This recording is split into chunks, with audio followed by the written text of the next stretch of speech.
Ogre,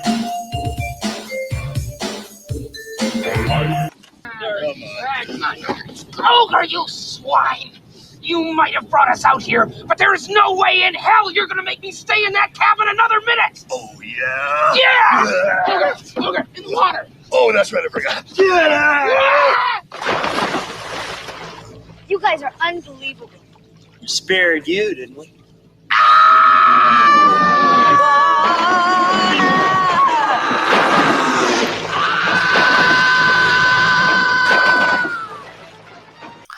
Welcome. My name's Jay-Z Productions. Welcome to the Boys Podcast. I'm joined with an amazing guest. What is your name, sir? My name is Andrew Cassese. Thanks for having me. Thank you. And I just really want to say I really enjoyed your role in Revenge of the Nerds as Wormser. I think you're a very talented actor. So Thank you very much. I very much appreciate that. thank you, Mr. Cassese. Okay. Yeah. So I got a couple questions, if you don't mind. That's what I'm here for. Let's do it. Okay. So what are you doing during these times of quarantine, since we have so much free time and all that? Quarantine, it's interesting. My quarantine life is not that much different from my regular life. I'm basically a shut-in. I guess I realized not really, but I've been playing guitar and reading books and doing stuff like that, trying to keep busy. I got a lot of little hobbies. So this is a good time for me to have some free time and do stuff like that.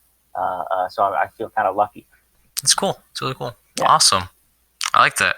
How's your quarantine going? Everything's good? Everybody's safe and healthy? Mm-hmm. Yeah, I just been Good. Oh my god, I'm sorry. I'm starstruck now because you're my favorite actor, like I said. Oh no, not Holy at crap. all, not at all. Wormser's I'm in the glad you've house. seen the movie. You're a young guy to have seen the movie. Yeah. So that's nice to see a new generation of people discovering the fun. I was raised on it, so loved it ever since then. Good movie. I was just saying, I think it's great that a new generation of people fans are discovering the movie. It's nice to see that. I love that movie. It's so funny. Oh my god. Especially the character Wormser, he's so good. Well, I certainly agree.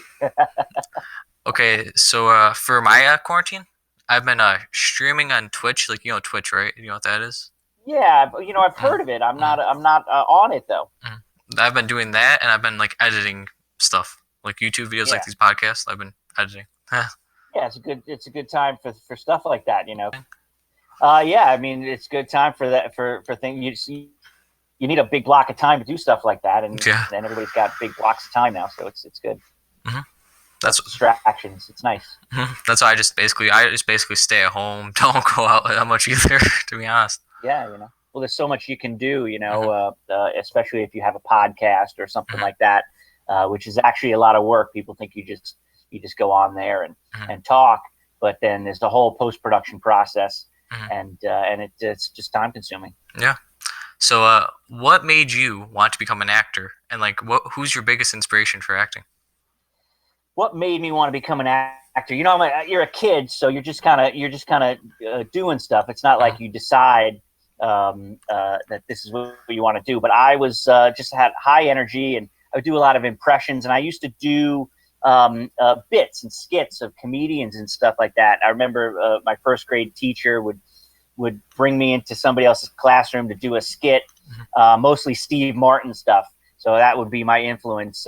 My early influence was Steve Martin. We had the Wild and Crazy Guy album one Christmas, and I just remember listening to that over and over again. And I still know it by heart. I think I probably could just do it from the beginning.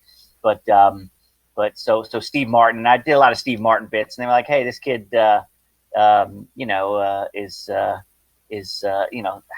the acting bug," kind of thing. So somebody had the bright idea to take me to an audition, and sort of snowballed from there.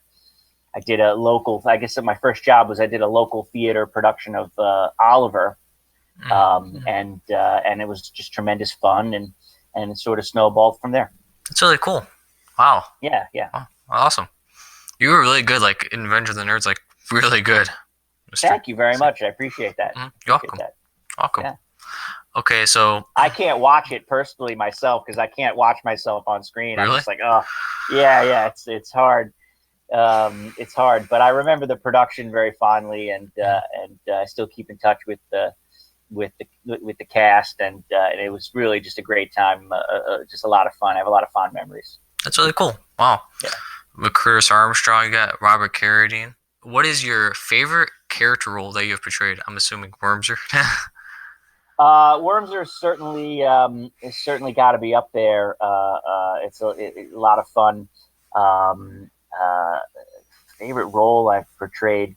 One of my favorite jobs that I ever got to do was I got to be on the Bloodhound Gang, which was a little segment of a show called 3-to-1 Contact, which was like an educational program on PBS.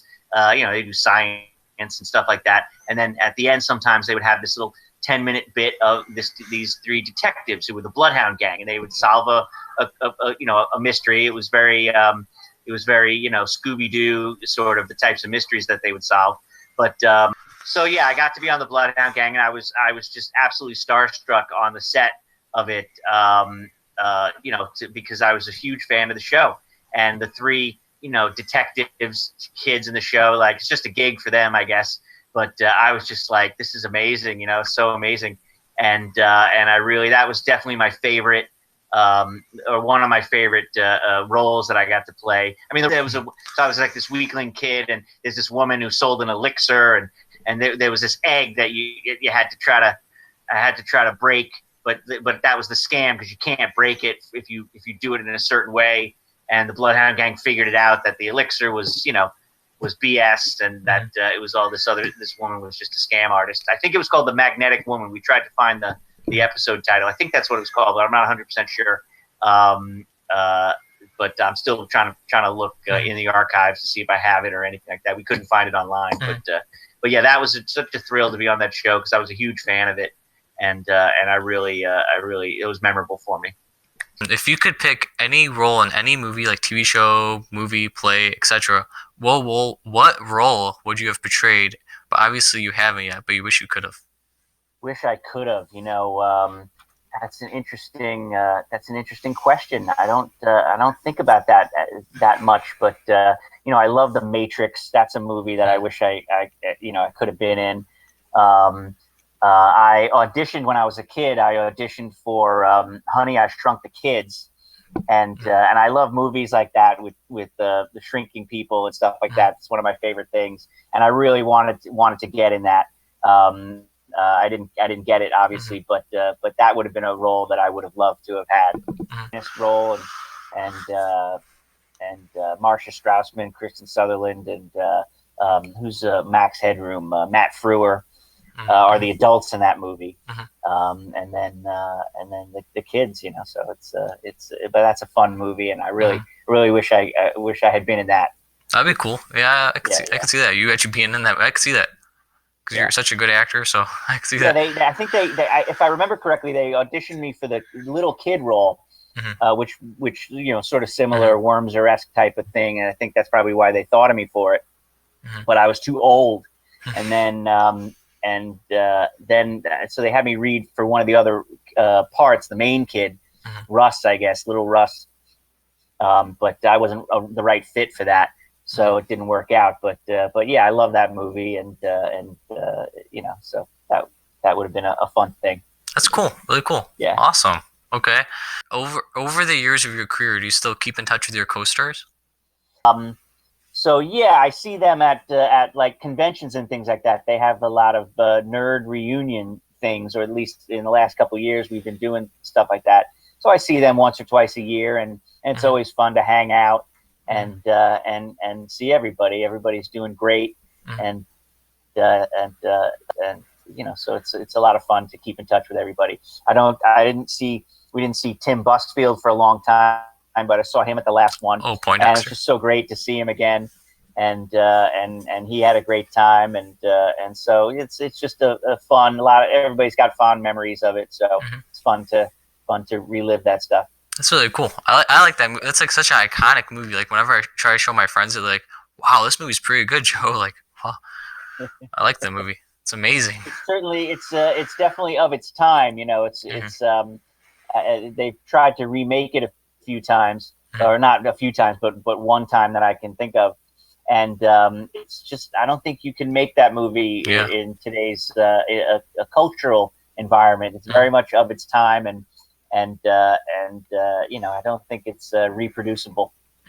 It's like one of a kind. Like, can't we make a classic? In my opinion, it's a classic. Okay. It certainly lasted a lot longer than anybody Yeah. thought. I don't think anybody thought that 30, 35 years later, or however long it is, that anybody would still even know about it. So it's had tremendous legs, and it's just been a blessing for that, really, that it had an impact on people. You know, because it's got a nice heart. It's a fun sort of you know, teenage, you know, comedy movie, of which there's a lot of those, especially in the '80s. But it's got a real heart, and I think that that shines through. The ending's like so iconic too, like the ending of the film. Yeah, it ends on a great note. You walk out of there feeling like $1 million, and like the world is a great place, and that's kind of what I think. I think movies are great for that. You know, they give you, they make you feel like everything's gonna be okay. Okay. Who was the coolest person you ever worked with? The coolest person I ever worked with. Well, the cast of Nerds are pretty cool people, I would say. They're all great people. So I don't want to single any of them out, but if I were to pick a different project, I would say Matt LeBlanc. I worked with Matt LeBlanc on a TV series that you know, didn't do very good ratings, so it's sort of forgotten now. But it was one of his early works, and he's a pretty cool guy. He's a pretty interesting character, and I got a lot of memories of him. So it's really cool. I've got a complaint. Mr. Bender has a note. What is it? I don't think that sports story was fair. Fair? Well, you don't know anything about it. I know Gary Yolen. This fake address thing's been going around for 2 years. The conference says it's okay. 2 years ago, Gary Yolen might have actually spent a night at that address, but he doesn't now. Sherman checked it out. Okay, now wait a minute. This is a real issue. It's called right of privacy. Now, we've just gone on the air and as much as said that AMP's administration is lying. Now, we have the facts to back that up, but where do you draw the line? You draw it at what Gary Yolen does on the court. He shouldn't even be on the court. I like him in the nowadays TV show. It's like called Man with a Plan. I don't know if you've ever seen that yet. Man with a Plan. Yeah, I've seen it. Yeah, I like that one. He's great. He's great. He's incredibly entertaining and funny, and he's funny in real life, and just a real great guy. That's awesome. Wow. Yeah. These stories are so cool. These stories you're giving. Okay, so what director, like of all the directors you worked with, taught you the most, and which director would you have like loved to work with? Well, directors. I would love to work with some of the really big directors. You know, Spielberg or Kubrick, who's no longer with us, is probably my favorite director. And Spielberg, obviously, is just an absolute genius. And there's guys like Terry Gilliam, or I love Michel Gondry, who just creates these really incredible dreamlike worlds. You know, he really captures this dreamlike quality of movies that I think is entertaining for me. Who did I learn the most from? You know, you learn something from everybody. It's hard to single people out, but I remember working with Joe Roth on Revenge of the Nerds 2. And that was like, I think, his first or second movie. He's a producer, really, and writer. So not really a director, but he's directed a few movies and directed us in that. And I learned a lot from him. You know, we had a good relationship. I was sort of the kid on the set, obviously, and he took a little sort of father figure role to me, or even like a big brother sort of. And it was, and I just remember that very well. I mean, it's like a off-topic question. Are you Italian by chance? I can't remember. I'm half Italian. Half Italian. My father's Italian. My father's family is from Italy, and my mother is Irish. Her family's from Ireland. So I'm half Italian, half Irish, which is a pretty popular combo in on Long Island, where I'm from. So that's awesome. Oh, yeah. See, I'm 50% Italian. 50%. Hey, paisano. Yeah. And then What's the other half? and then other half's Irish. Oh, there you go. See, Yeah. a very popular, Just like very me. popular combo. Yeah. Yeah. Pisano, right? Yeah. Let's get it. Fellow Absolutely. Italians, let's get it.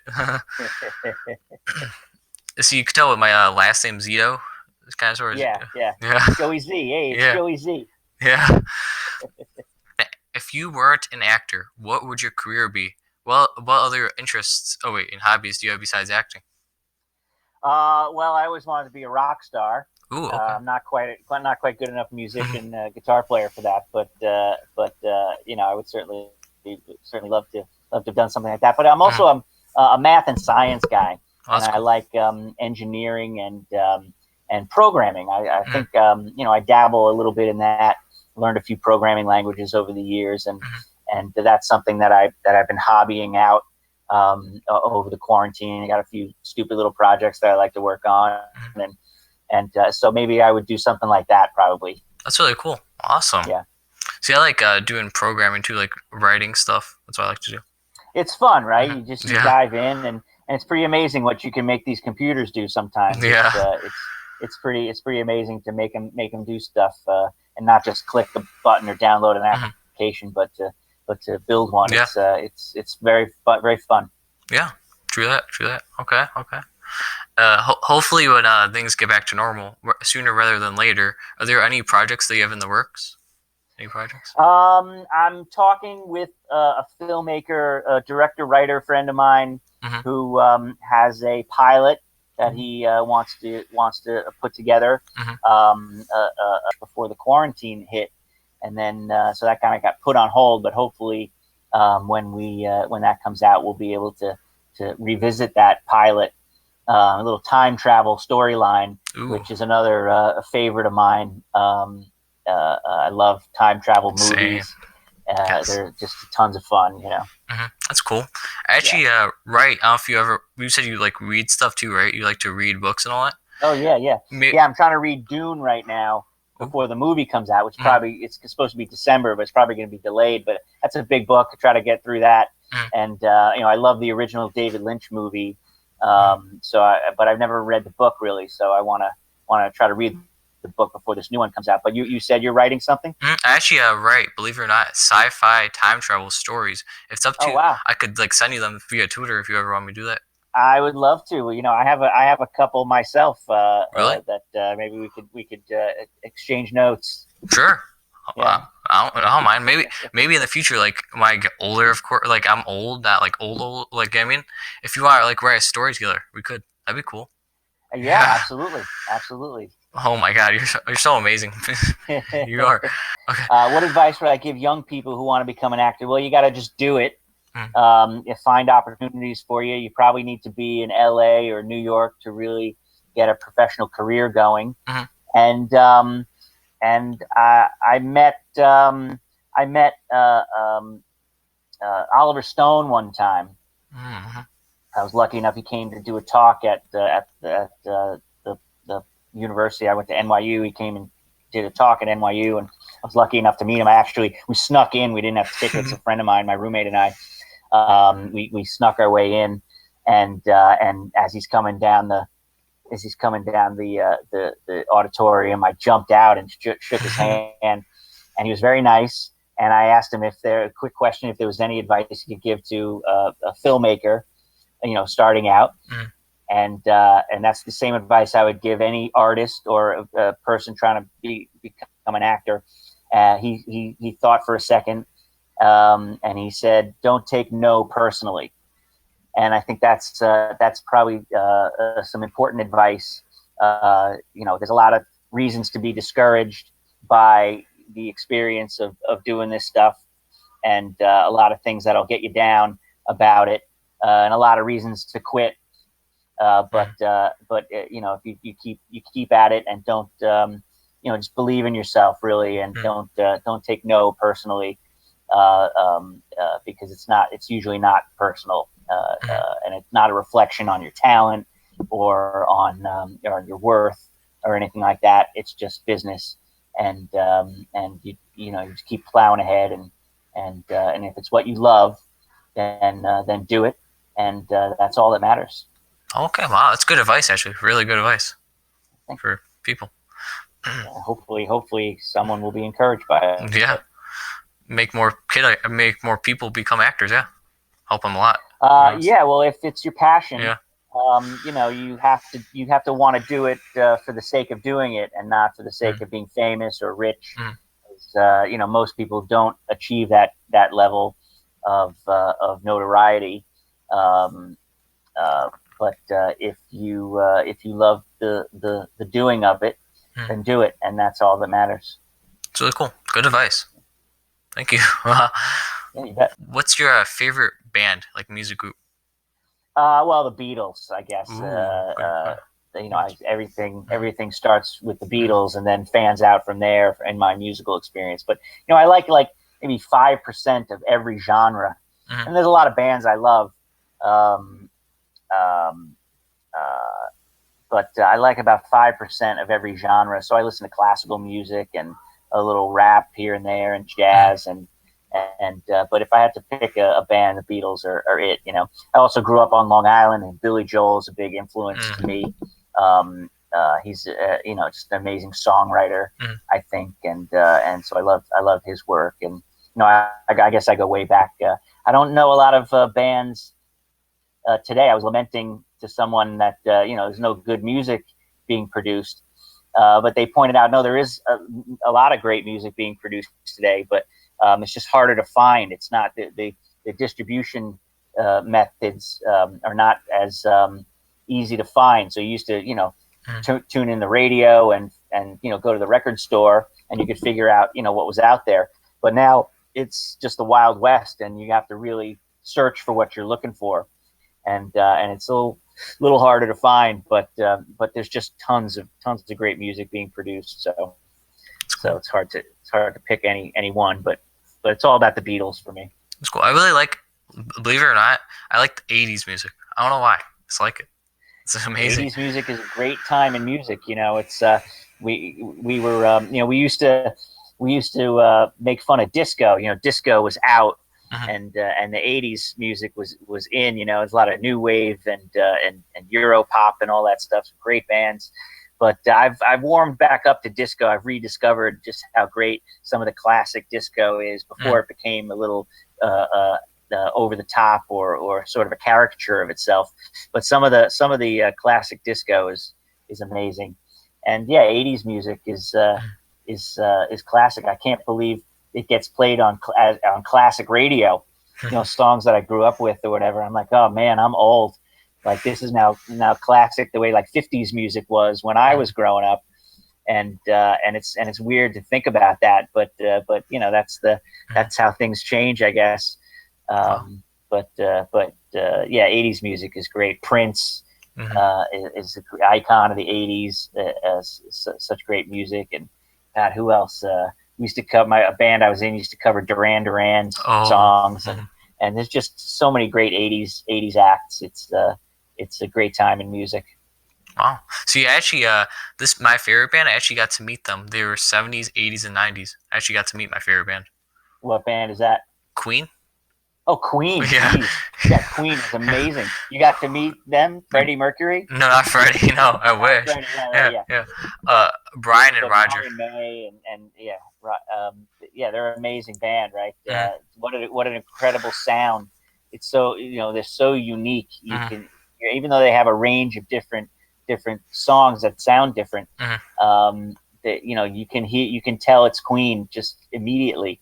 But yeah, Queen, amazing band. They're so recognizable, their sound, and such a great band from the 80s. And of course, they're at the end of Revenge of the Nerds with We Are the Champions, which is just a great song. So it makes such a great feel good song. So it's they're an amazing. If you don't mind, do you have a Wormser quote by heart? But I don't even want to go to college. Start right out with that, Really though, my best moment in that movie is not a line. It's the look I give the camera.